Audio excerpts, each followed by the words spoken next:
Hey, it's Doom here, Dungeons and Doom Biscuit. We'll have the Dungeon Spike team, and we're moving on in the monster manual here, and we're on the animated object. It looks like a sheet-like creature, or a blanket, or a tapestry, or a carpet can blind you. A flexible object like a rope or a rug can constrict and crush you. They got a hardness, and some of them have improved speed, and some of them have trample, and they all have slam attacks. So we need to make one. The example they give us here is a candelabra. So let's see what we can come up with. I don't have a need for a candelabra miniature. It's too small and not threatening enough. So let me get something that could kind of confuse and trick people going. So we're going to get some t-shirt fabric here. And what we're going to do is we're going to make a rug. Something that's medium sized.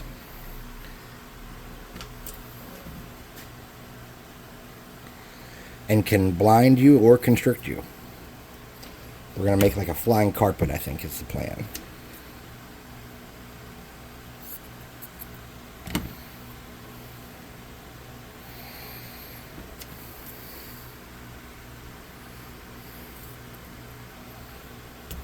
So, I see a lot of crafters trying to use, not just crafters, because I don't watch a lot of crafting stuff really, but I see a lot of YouTubers trying to use this as a platform to give their political opinions about what just happened with former President Trump. Look, guys, here's the real deal. This is the truth. This is not me bullshitting you or trying to get your likes or anything. There is a reality to this situation. It is not okay to shoot people. If we don't agree with them, if we don't like them, if we love them, or whatever it may be, whatever reason we think there is, there's no reason to be shooting people. For those of you that have ever had to take a life, you know that it leaves something behind. When we have to take lives, even in war, it leaves something behind. It changes something in you. We don't just go around taking lives, and we have laws in this country from stopping that for a reason. And because we are not politically aligned with someone, or because we don't agree with what they believe or what they say, that is not a valid reason to take a life. There are a lot of things I don't like that don't give me the right to take life. Like if I see a KKK sign, I am anti-KKK. It irritates the shit out of me. I fight in a war, and I go overseas and spend time away from my family so you can have freedom, and you choose to use that freedom to be hateful. No, I don't like it at all. But here's the reality. It's their freedom, whether I like it or not. I don't have to agree with them or like them, and I can't go shoot them because I don't like it. All right? That's the truth. That's it. So I know there's people on both sides saying all kind of things. Doesn't matter what happened. What matters is we cannot shoot each other. We cannot hate each other or want to fight over our political beliefs. If your political beliefs are such an important part of who you are that you have to attack someone or get hateful towards someone or lose a friend over it, you need to reevaluate the other parts of your life that you can control, because your vote doesn't matter. The truth is both sides are corrupt. Both sides take bribes. Both sides do horrible things. None of them are good guys, and none of them care about us. So stop getting angry at your friends and losing friends over your political beliefs, and stop thinking it's okay that someone got shot at or that other people lost their lives in the process, all right? Please. Now, let's make some damn animated objects. Let's see if it tells us why they're animated, actually. I'm curious. I've never used them, really, at least not by the rule set. All right. They fight only as directed by the animator. They follow questions without order to the best of their abilities. They don't need to breathe. They never tire. So they're capable minions. And there's no entry as to how they got their powers. Alright, well, then we'll just have to assume an evil wizard did it, because that's my go-to for everything. Evil wizards. So let's get a base going. So normally when I do bases, I do them for outdoors.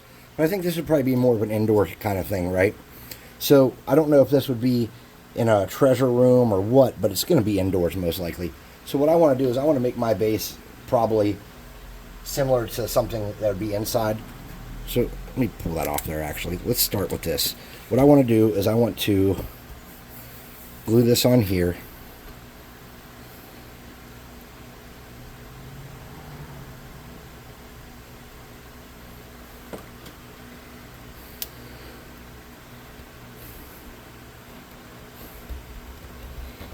And then I want to cut that out. That actually might be easier to cut with scissors. We'll see.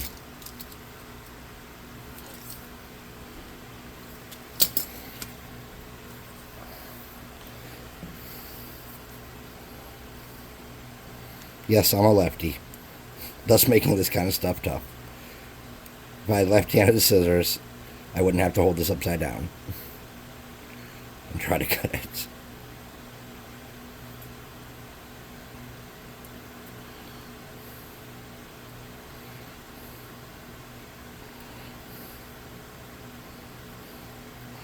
Alright, so I got that little bit of foam here. What I want to do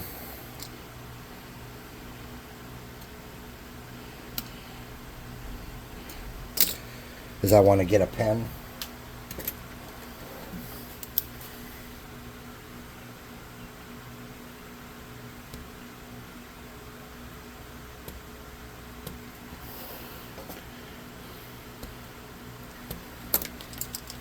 And I want to make this like a rock.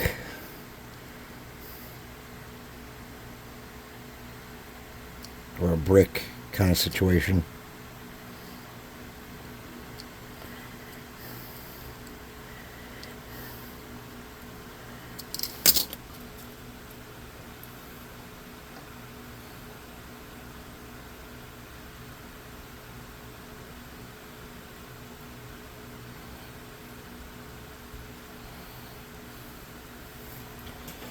You know, I don't know how well that foam's really going to take it, but let's throw some texture on there. I'm not one of these people that's going to bullshit you and act like I invented using tin foil. I see lots of people going, and now we're going to use my patented technique of using tin foil. Look, for those of you that have looked in the old Games Workshop terrain building books, you'll have seen people doing stuff like that with rocks and everything else. Don't think that whoever on YouTube told you they invented using tinfoil for texture did. They didn't. This is old school stuff. And Games Workshop people didn't invent this stuff. They learned it from old war gamers that built terrain. Alright? Just want to tell you now, because there's a lot of misinformation on YouTube about who invented shit. I mean, they got one dude they call the Craft Father for doing stuff people have been doing since the 80s. Now, he very well might have been the first person on YouTube doing it. I don't know. But as far as, like, yeah, inventing these techniques and stuff, most of us learned it somewhere along the lines. We don't know where. Alright, so, for this rug, what I think we should do is kind of get a rough shape with the glue going to kind of hold it as we work on it. So I'm just dragging some glue along the body like that.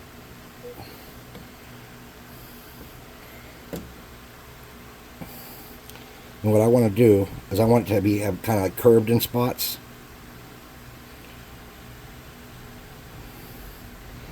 So I'm going to pull that off. I'm going to get a little super glue.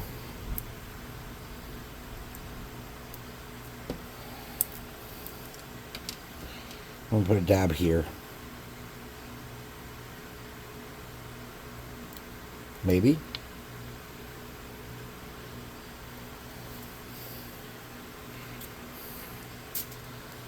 Okay. Oh, shizen. Mistakes were made. Help, help. I'm being repressed. Alright, let's wipe a lot of that off. That was terrible. Alright. Oh, now it's stuck to my finger. Oh, now it's stuck to my other finger. Alright. Let's get this corner down here. Oh, God. You saw me do it. You know what I did. I'm not going to explain it. I really messed that up. Hey, I noticed something, too. Somebody made a funny comment on one of my videos. I say it was funny, but that's debatable. What they said was, I'm too old to be doing this. I'm 44. Maybe I am. Maybe 44-year-olds should not be doing YouTube. I don't know. I just thought it was a good vessel to use to teach people what I wanted to teach people and to help people learn. Or even to not learn, just have ideas, okay? So I don't know if what I'm doing is inappropriate or not. I don't know if I'm hurting anybody or if I'm too old to be doing this. I don't really care. And here comes a giant rainstorm. Nice. But here's what I do know. I am not the master of anything. I have not designed any amazing tutorials that are going to change the world, right? So, I'm just a dude who is trying to show people how to get some stuff on their table for cheap. If I am too old, I understand. I did listen to the video that he commented on, and I never realized this. I do. I snot and I snort and I burp and I breathe heavy. And I am a little bit overweight, actually. I'm not like grossly overweight, but I am overweight. I'm not obese, but I'm definitely, I was in the Army and I had a high calorie intake. I did a lot of jiu-jitsu and stuff. I had a very high calorie intake, and when I came out of the Army, I drank heavily and I was injured and I stopped working out and I kept eating in such a manner that it was not healthy or good. And I got heavy, and it took me years of fighting it to get it under control. And it's still not perfect, okay? So I'm not going to lie and act like I'm some like amazingly great shape young guy that's hip and cool and knows stuff. I'm not. But I will say this. I'm not taking it too personally that the fella said it, because he doesn't know me or anything about me. He doesn't know what I'm about. But I will say, I'm going to make an effort to do better and not be snorting and carried on in my videos. I am really sorry. I didn't realize I did that. I asked my older sons, why didn't you tell me I sound like that? And they didn't. So I'm going to try to do better about the way I make weird noises and grunt when I open glue or pop a toothpick in half. That grunting is not necessary. It's not that hard to do it. I'm just old man grunting. And I think that's where the comment came from, though. Like, after watching the video, they're like, this old dude just grunts and carries on. So this is pretty easy at this point, I think. We got it covered good with super glue. It's going to dry quickly.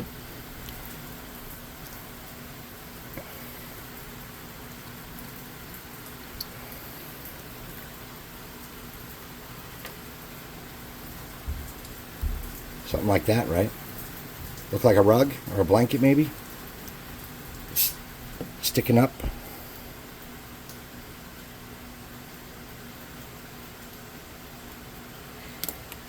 Straighten up a little more. There we go. Alright, so that's part one. We could probably do this in one part, really. Let's hit it with the hairdryer and do it one part.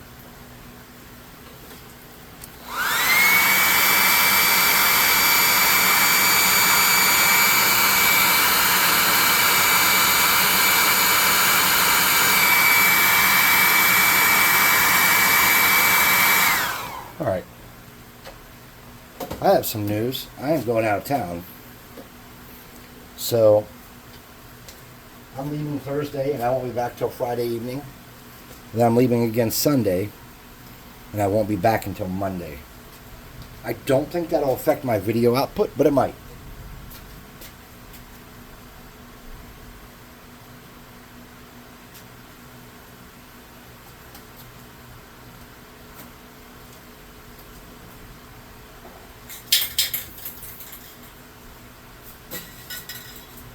Alright, well, I don't have any black.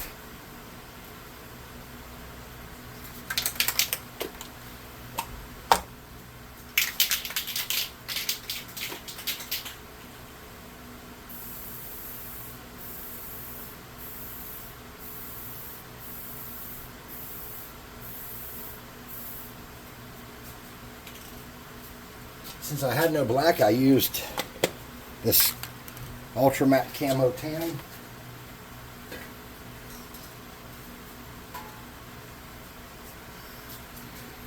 It still looks like we can paint it. Mrs. Doom did me a favor and brought some stuff she's been saving for me. So I have some new boxes from K-Cups. That nice, thicker cardstock stuff. Ow, it's burning my hand. And, alright,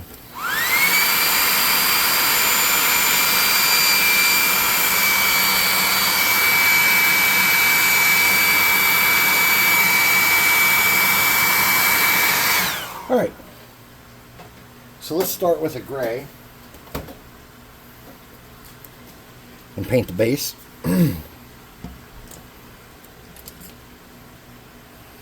That brush is nasty. Throwing that away. I implore you, be prepared to toss brushes. Sometimes the effort to keep a brush versus the effort to toss a brush is just not worth it. And if you're buying cheap enough brushes, or you've gotten enough out of a brush that you can call it worth it, I would do that sometimes. I always save garbage and use it, but when it comes to brushes,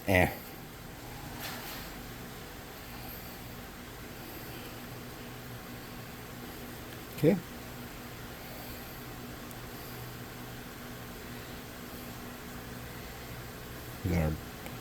We could probably base coat this with that too and try to take away a little bit of the texture that's on that cloth. And then we'll come back and see what we can do here. I usually paint stuff really dark and then work my way out. So this will be a nice change, right? Our animated rug. Now I'll tell you, in the monster manual, it shows that the candelabra that's animated has a face. And part of me thought about whatever I made, I was going to cut off the face of something and put it on here. And we could do that. But I think that makes like the flying carpet from Aladdin and stuff like that. That's some kind of magically animated object, I would guess. Yeah? Can we all agree?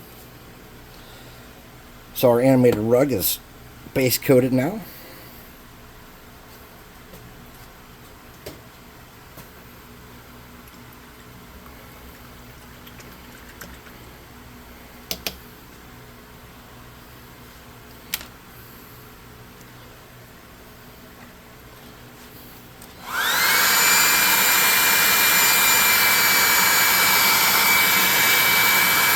Plus 2 hot air gun of burning.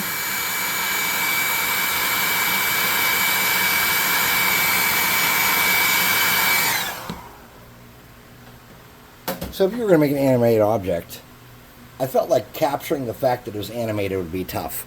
Otherwise, you could just use any cabinet or table or anything you had made, right? So what I thought, to give it a shape like it's doing something would be better. That's why I did the rug. And I wasn't sure how to really capture that quickly in a video with like a dresser or a counter or a table or a chair or something. But I knew it would be really easy to do it with something cloth.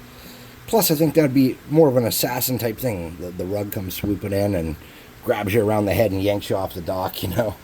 I don't know. That's just me. Alright, so let's paint the rug. I think we're going to start with what color haven't we used recently a bunch? Let's paint it red.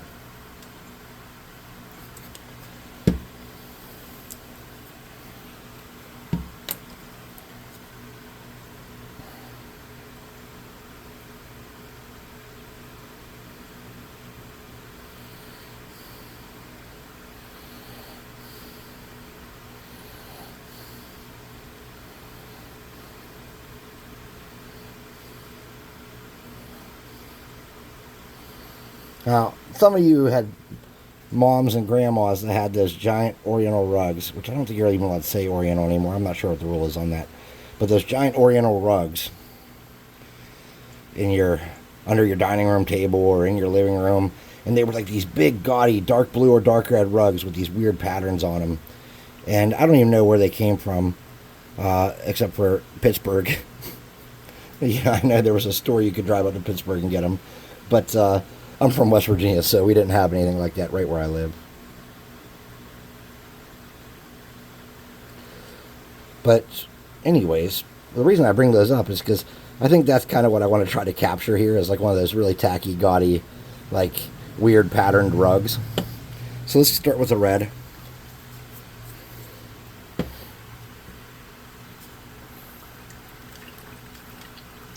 And then I got to do a little touch-up work here.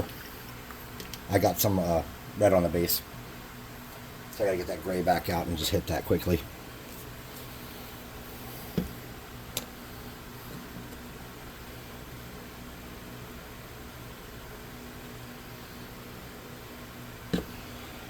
Alright. So we're going to need something that we can kind of draw lines around here with. So a brush with short bristles that's kind of fine would be ideal for that. If you have any kind of like cheapy plastic bristle brushes from like Dollar Tree, not Dollar Tree, I'm sorry, like Michael's or Hobby Lobby or Joann's or something like that. Something like this. You know, the brushes are soft, but they're not super soft. That would probably be what we want to do to start catching this. So let's dry that off with that +2 hot air gun burning.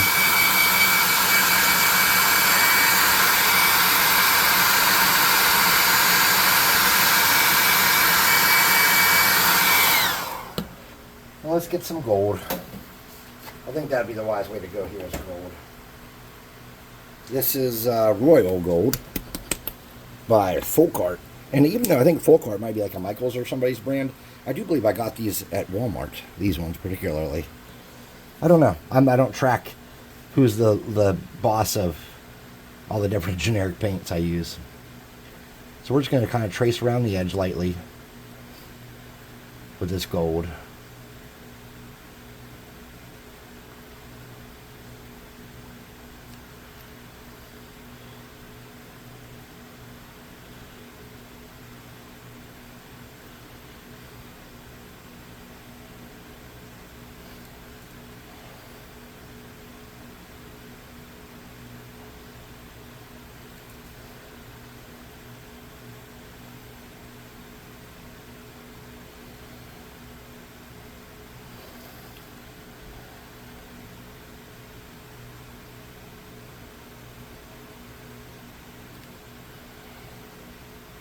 What was really funny is when my grandmother passed away, she had a rug like this, like the one I'm trying to recreate. And when we pulled it up, the carpet underneath it was like beautiful, just beautiful. It had been for 50 years underneath one of these tacky rugs. And it sucked. We had to pull it all up and get it replaced all at once. But because the rest of the room was shot and threadbare and just bad, you know. My grandma was a weird lady, dudes. She had a mannequin that she talked to and dressed up all the time. She had little dolls made out of women's pantyhose that had names and had magazines sent to the house to them. Her dog had a Facebook and a magazine, several magazine subscriptions. And this was before. I'm talking like before she was like so old that she was just nuts. So I mean, she was like doing this, you know, when she was reasonably young enough and functional. She was a lot of fun. She was very artistic. But she was a nut. All right, so what we're going to do here is we're going to just make a little plus sign in each corner. So it's something we can easily duplicate on the back.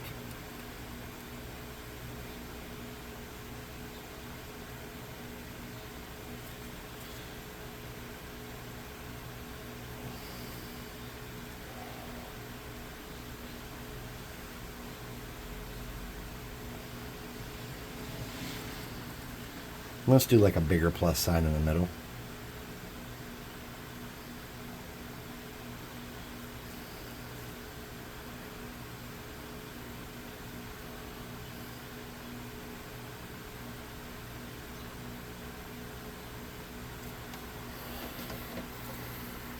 It looks more like a cross, but it's a plus sign. It's a non-Christian craft. All right, let's get like a dark blue. So this is Admiral Blue. Admiral, not admirable. Admiral Blue.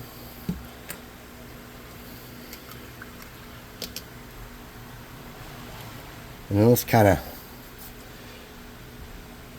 maybe let's do some more plus signs here in the middle.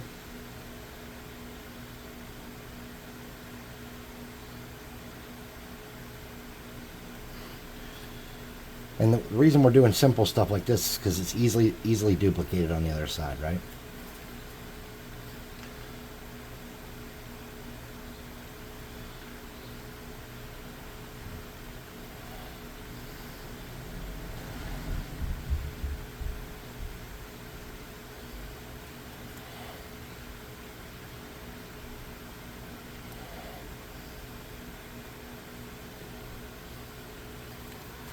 Alright, so we just got something like that going on right now. We're starting to kind of capture what I was going for, actually.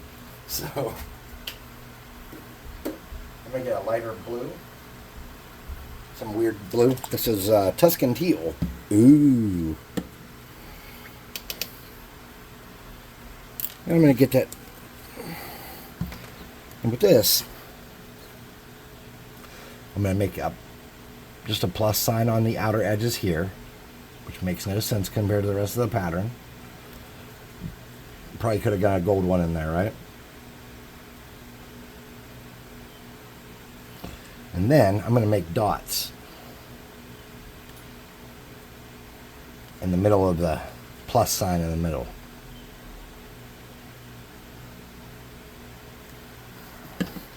Now I'm going to get like a light gray or a white, or whatever I find here. This is called antique parchment. I'm going to wash my brush out again. Let's take a look at our carpet.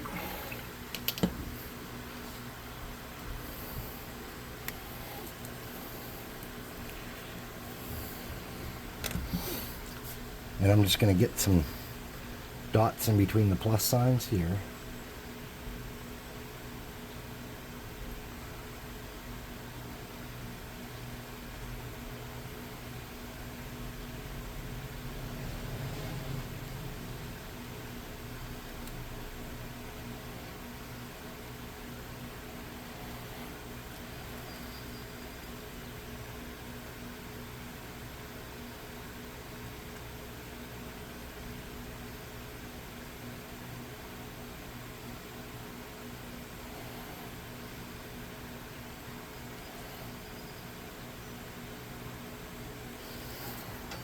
So now we have something kind of concentrical, and you can tell it's supposed to be a rug or something, right?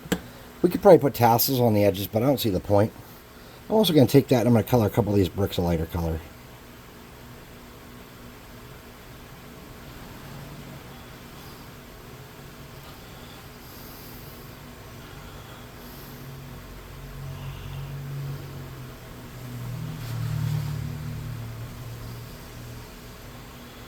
I hope everybody's enjoying this new series on the Monster Manual from 3.5. Some of them I'm not enjoying as much, and some of them I am. This one's fun. I really like this one. So we're just going to color those bricks different colors. Then we're going to come back and we're going to do something with those. So this would be a good time if you have a washer you like, or if you use speed paints. This would be a good time to get into that. I'm going to hit this guy and dry him off some before we do the base. +2 hot air gun of burning. Medium heat.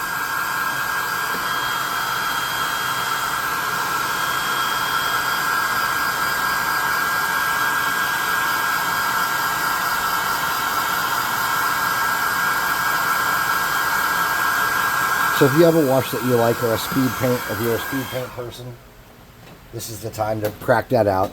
A nice dark wash would be good here. I'm going to use some of this gray speed paint that I have. Maybe. Gravelord Gray is what I'm using. You use what you have or what you want. Or like I said, a dark wash is perfect for this. You want to get kind of a soft brush that can get you some coverage. You just want to kind of drag that around all over that brick. Make sure you're getting it down in the cracks so people know this is brick.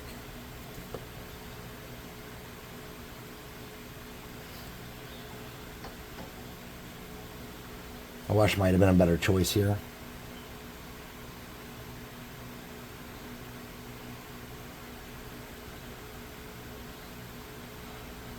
Than a speed paint. But how would we know if we didn't try?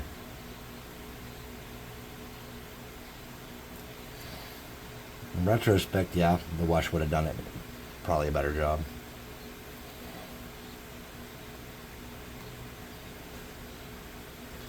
And you don't want to worry about the sides because we're going to paint that black.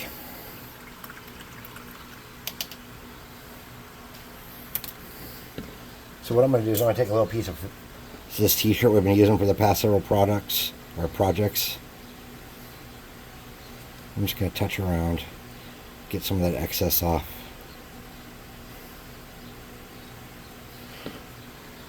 So there we are, something like that. You can tell it's a stone floor. I'm going to paint the outside around here brown. Or black, I'm sorry, not brown. So let's talk about how I run this guy. So one, obviously he's an ambush encounter, right?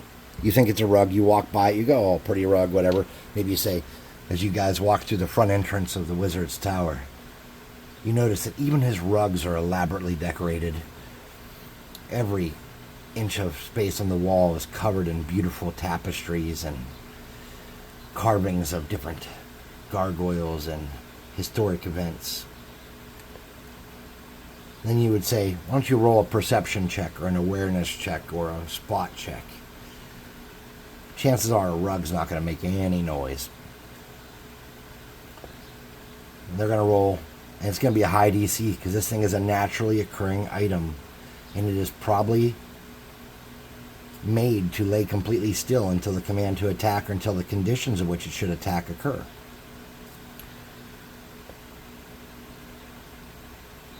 So it's going to be really difficult for someone to see it. Maybe if they had something where they could see, add true sight or some kind of ability to detect magic was up maybe.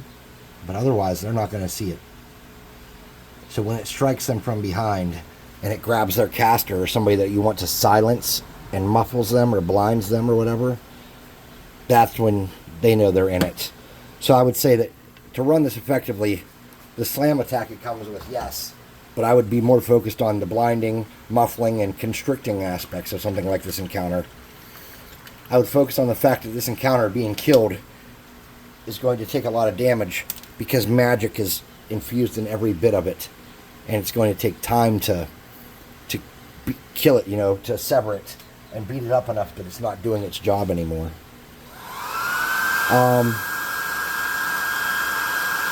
Maybe having something like this grab someone and throw them off a cliff or down a set of stairs, or maybe as they're walking across it, convincing them that for whatever reason they need to roll a d20 for an acrobatics or a balance or check or something like that to stabilize themselves, and then even give them the opportunity to do further investigation on this. That's up to you. But I would definitely try to use this in a non-conventional way. It's not a bad little craft, and it didn't take us long to do. I'm going to go ahead and I'm going to clear coat this bad boy, and let's take him upstairs and get a thumbnail. I'll put him on a little cool spinny thing and talk about fighting with him a little bit. If you guys enjoy what we're doing here, don't forget to like and subscribe and hit that little bell.